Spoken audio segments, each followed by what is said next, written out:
Lest We Forget by Velma Mayer Thomas. The Passage from Africa to Slavery and Emancipation. All right, let's take a look. I'm going to start here. This was before the invasion of the Europeans. Before Africa was theirs, she belonged to the black man. It was not until the 15th century when European powers entered Africa first for gold, then for slaves, that the face of Africa changed. Now, many books discuss the 15th century, which is in the 1400s. What actually occurred in this era? Well, let's take a look. I've got a book here entitled Critical Reviews. The Critical Review or Annals of Literature by a Society of Gentlemen. All righty then. This was published in, I believe that's 1783. Was that 1883? Let's go inside the page. 140. All right, I'm on page 140. Let's start here. Pope Nicholas V and that famous bull. When it talks about bull, it's talking about a papal bull or papal bull, which was an edict, which was above the king. Pope Nicholas V and that famous bull, by which he granted the unknown world to the Portuguese and Spaniards, expressly permitted and ordered the Christians to reduce all infidels into slavery. This was the beginning of the transatlantic slave trade. Let me say it again. This was the beginning of the transatlantic slave trade. The Christian church orchestrated the slave trade. Okay, it was Pope Nicholas V. All right, let's go down. Professor Sprengel divides the history of the Negro trade carried on by Christians. Wait. The slave trade was carried on by who? Christians into two principal periods. The first from 1443 to 1645, and the second from 1645 to the present day, present times. The first period is the time of its increase, during which not only its founders, the Portuguese, but the English, the Dutch, and the French dealt in Negro slaves, though chiefly for the use and consumption of the Spaniards and the sugar and tobacco plantations in the Brazils. During the latter period, these four nations were obliged to share that trade with the Swedes. Okay, now, you see the Dutch there. I showed you the clip, or I'm going to show it to you, whichever, in that movie called Them, how the Dutch was in America and did the cruelest things to us. These are all Christians, mind you. All right, let's move over. I'm going to jump over to here. Pay attention. King John II in 1492 expelled all the Jews to the island of St. Thomas. That's Africa. St. Thomas is Africa. Island of St. Thomas is on the west coast of Africa, which had been discovered in 1471, and to other Portuguese settlements on the continent of Africa.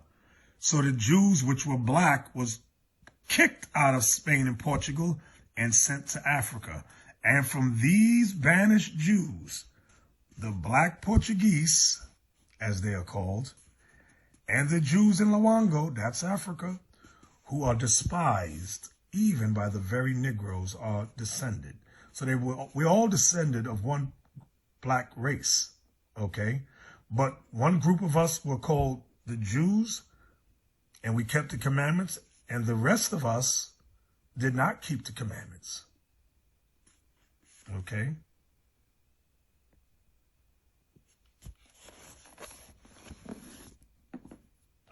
So now, let's go back here.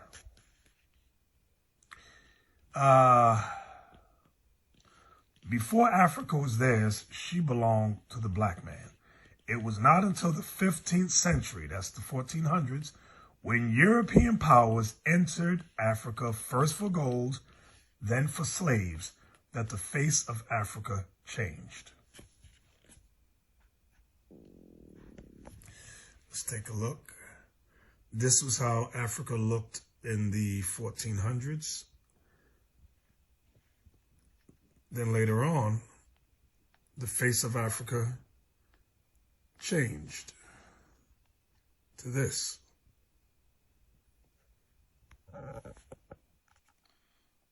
The changing face of Africa, the Africa before the slave trade and Europe's colonial invasion, looked quite different than the Africa of today. Let's look at that again. This is how it used to look. This is what it looks like today. Okay. This map of Africa circa 1450 shows some of the indigenous groups and original nation state boundaries. The Africa of the 20th century reflects European boundaries drawn in the 1800s during Europe's partition of and scramble for Africa. You can Google scramble for Africa. They'll show you all the European nations that were in attendance and who wanted what, how Africa was divided up amongst Edomites. They all took a part.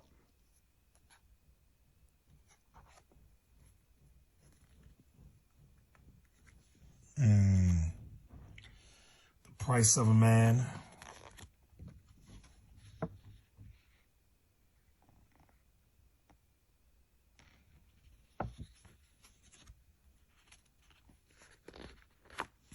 These were the Arabs in Mecca.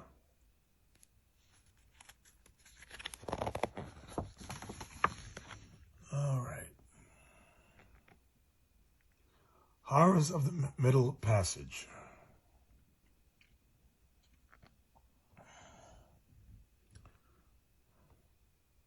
This is Deuteronomy 28, verse 68, about your sons and daughters, about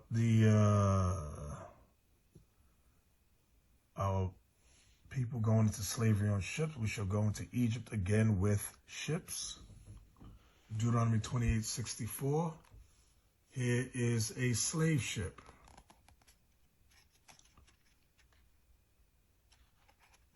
Let's open it up. You see the bodies of men and women on this ship. This is Deuteronomy 28, verse 68. All right.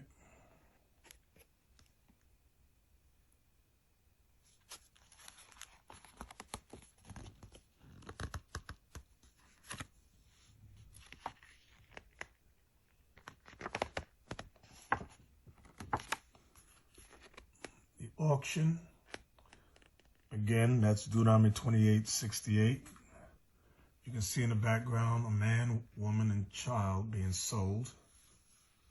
Cash for Negroes. This is all Deuteronomy 28, verse 15 through 68.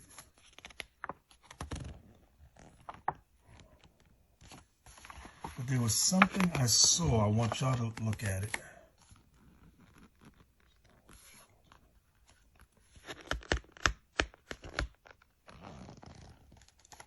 Oh, this is it. To make a slave. How does one become a slave? What is a process that turns a human being into a creature of self-hatred and self-doubt? Someone fully controlled and in fearful awe of another? Slaveholders developed a system. It was called seasoning. You ever hear these Christians talk about this is your season? You dumb black Christians. It was called, I'm here, seasoning. It was a process under which strong men and women were broken, stripped of their dignity, and tortured. Seasoning was a brutal system, a system that remade men in an image pleasing to their oppressor. I want you to see that.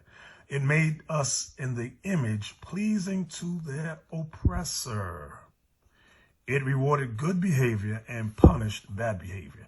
It turned captive men into things, their captives into beasts. The wise slave master never took seriously the belief that my people were natural-born slaves. He knew that African men and women fresh from the continent had to be broken in, forced to accept a subservient position. Slaves could never be trusted fully. Men wanted to be free. If slavery were to work, if strong men and succeeding generations were to wear the yoke of bondage, Deuteronomy 28:48, their psychology would have to be altered. Let's read that part again. Let's zoom in right there. I want y'all to see it. Their psychology would have to be altered. That means changed. Our state of mind would have to be changed. They would have to be made to believe that they were innately inferior and accept slavery as their natural condition.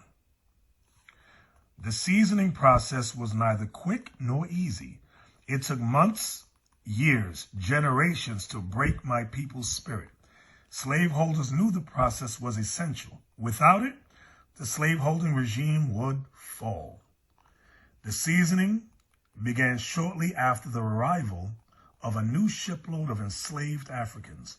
Most planters selected trusted slaves, those who had already been successfully conditioned to train the new arrivals. Seasoned slaves seasoned slaves taught the novices the rudiments of plantation life and how to survive in the cruel new world. They taught them to communicate, to use the tools, to greet white men with lowered eyes. They taught them their new names: Wilsons, Dewberries, Rays, Dobson, Young, Washingtons, Franklins. They taught them their new names and made sure they understood the new culture and its values. They soothed new arrivals, shielded them as best they could from violent overseers, and tried to explain how they would never again be free, never again return to the country of their birth. They convinced the novices, the beginners, that compliance was in their best interest, that rebellion would result in death. New arrivals were not the only ones to undergo this conditioning. Each generation underwent a series of psychological and physical tortures to make them stand in fear. You can't make this stuff up. Here's an example. This is why people accept white Christianity, or white supremacy, so wholeheartedly. And they fight against the Israelites who try to free their mind, their spirit, from the yoke of bondage. Black men and black women have become their own worst enemies today, fighting against the truth that God is black, Christ is black, the angels are black, and that's right, the 12 tribes of Israel are black.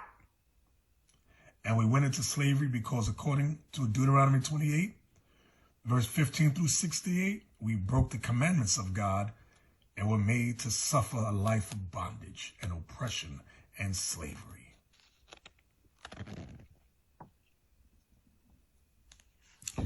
So this part here is good as well, breaking us from within, breaking our minds. And they have done an excellent job and continue to do so to this very day. All right.